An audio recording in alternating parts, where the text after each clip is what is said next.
Well, hey, everybody out there. Thanks for choosing our short explanation of the game Everdell.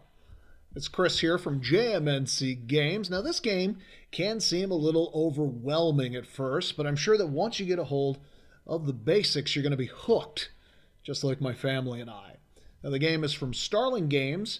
It's for 1 to 4 players, ages 10 and up. The average game time is about 40 to 80 minutes, with the objective of the game to be the player with the highest score at the end of 4 seasons by building your critter city. Now, let's take a look at what's inside the box. There's the game board, 4 basic event tiles, 24 workers, 6 for each player, point tokens with values of 3 and 1, 20 occupied tokens, 128 critter and construction cards, 1 die for solo play, 11 forest cards, 16 special event cards, the victory card, the resources, twigs, resin, pebbles, and berries, and the ever tree. To set up, place the board in the center of the playing area and place the ever tree on the stump of the board. Place your resources on the board in the areas indicated: twigs, resin, pebbles, and berries. Take the forest cards and shuffle them. If there are 3 or 4 players, place 4 cards face up in these areas.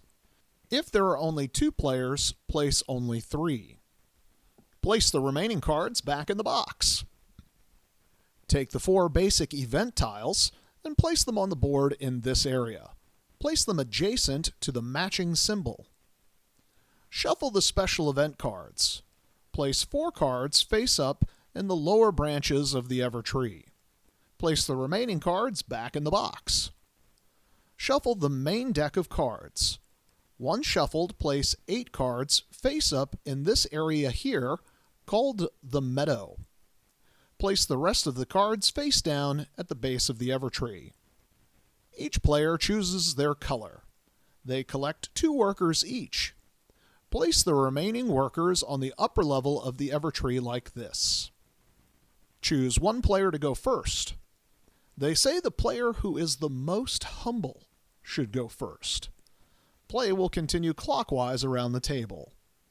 The first player draws 5 cards from the deck. The second player takes 6, the third player gets 7, and the fourth player gets 8. Now, we're ready to start the play. On a player's turn, they have 3 options. They may do one of these 3 options each turn. They can place a worker, play a card, or prepare for the next season. Let's run through each of these options in more detail. Placing a worker allows you to collect different resources, head to destinations, events, or, at the end of the game, take a journey. Where you see this marker on the board or cards, it's an area where your worker can be placed. If the symbol is surrounded like this one, it's an exclusive space, and no more than 1 worker can be in this space at a time. If it's an open symbol like this, then it's a shared space, and there is no limit to how many workers can be on this space at a time. Think carefully about where you will deploy your workers, as they will remain in that spot until you decide to prepare for the next season, when all of your workers will return back to you. These areas here are known as the basic locations. Placing a worker here will allow you to gather resources listed next to the symbol, such as 3 twigs, 2 twigs and draw a card, 2 resin, a resin and draw a card, a pebble, berry and a card, and berry. This symbol here allows you to draw 2 cards, and you also collect 1 victory point token. The areas on the outside of the board is called the forest. These locations will change from game to game depending on which cards are played. They work the same as basic locations. All of them are exclusive spaces. In a 4-player game, both spots are available per location. However, in a 2 or a 3-player game, only one spot is available. In a 4-player game, you cannot place 2 of your workers in the same location. As the game progresses, you and your opponents may choose to build these destination cards in your city.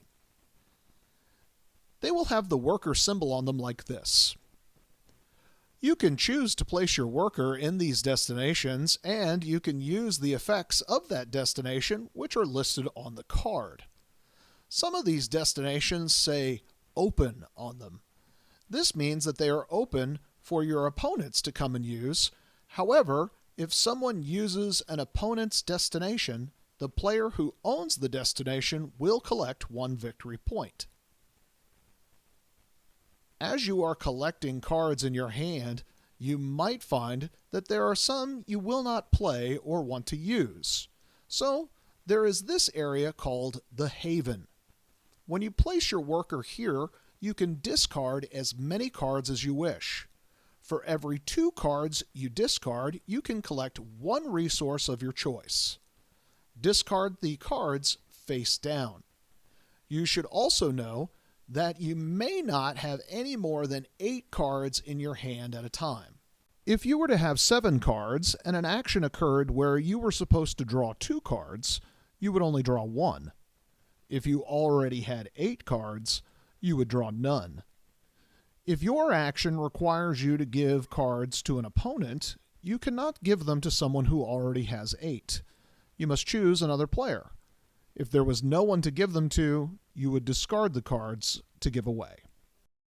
During the game, if you find in your city the right amount of certain types of cards, you may choose to deploy a worker to one of the event tiles.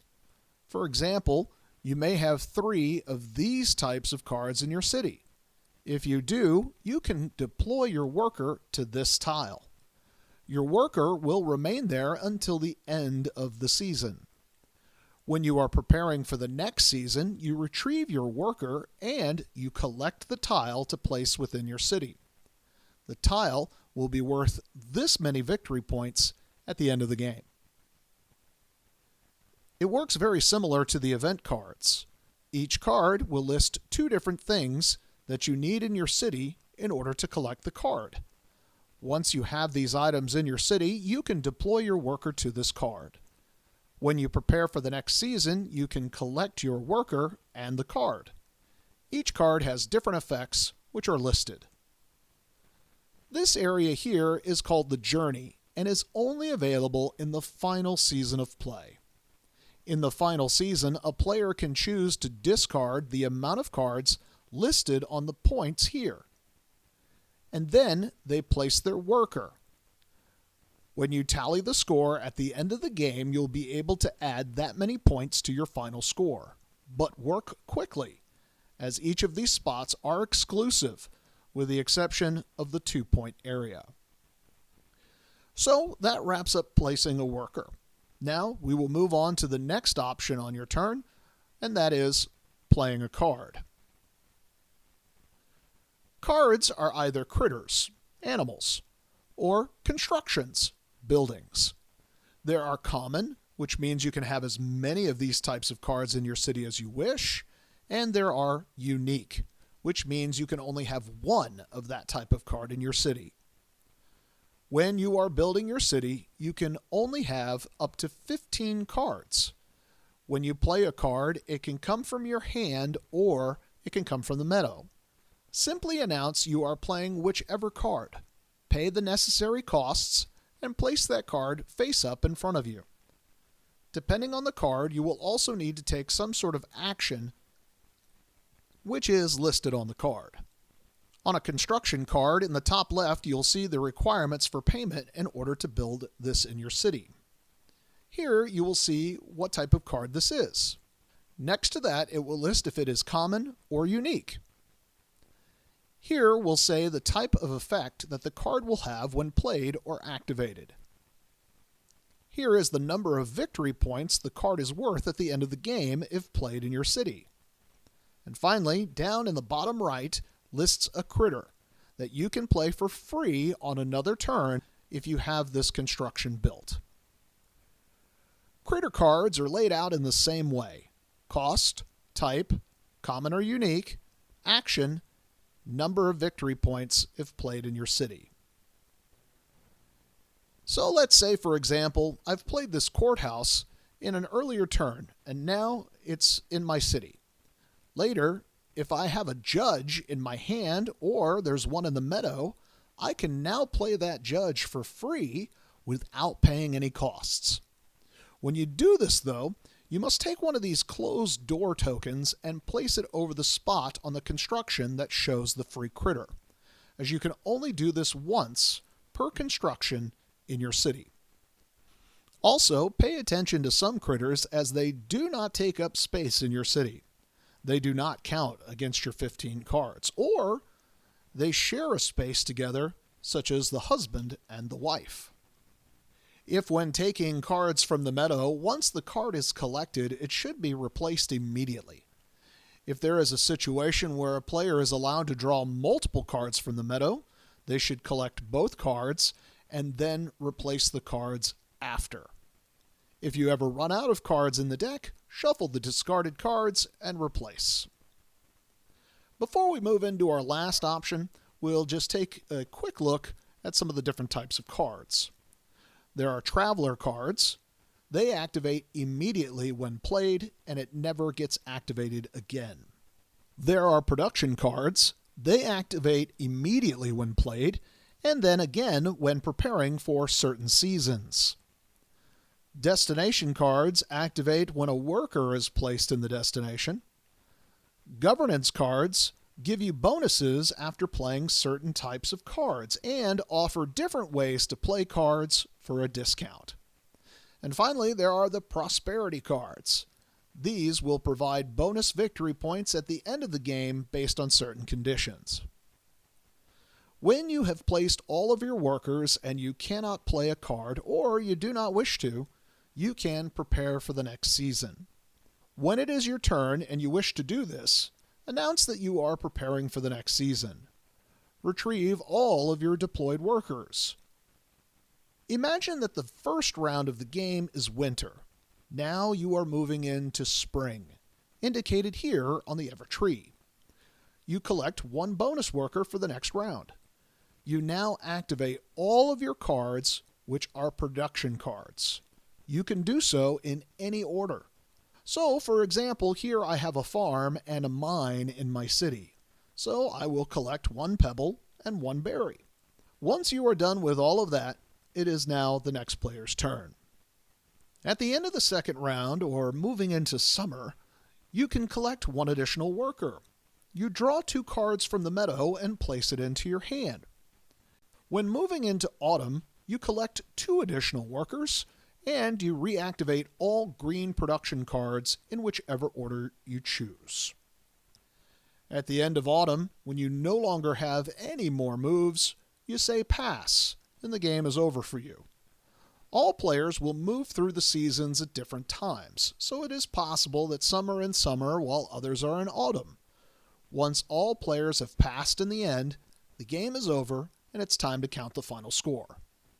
When counting your score, first count the point values listed on the cards. Then count your victory point tokens. Then count your prosperity cards. Like, for example, the wife is paired with the husband, so she's worth an additional 3 points. Count your journey points, and then your points for event tiles and cards. The person with the highest score is the winner of the game. There's also options for solo play, which you can find here in the instruction booklet once you've mastered the group play. This is a fantastic game. It's filled with beautiful artwork, clever strategies, and some cute critters. Thanks for joining us today. Be sure to check out some of our other instructional videos. Make sure you like and subscribe. Hit the bell for notifications when you know we put out a new one. If you got any questions about Everdell, be sure to drop them down in the comments below, and I'll be sure to answer them as quick as I can. Well, now you know the basics, so let's play.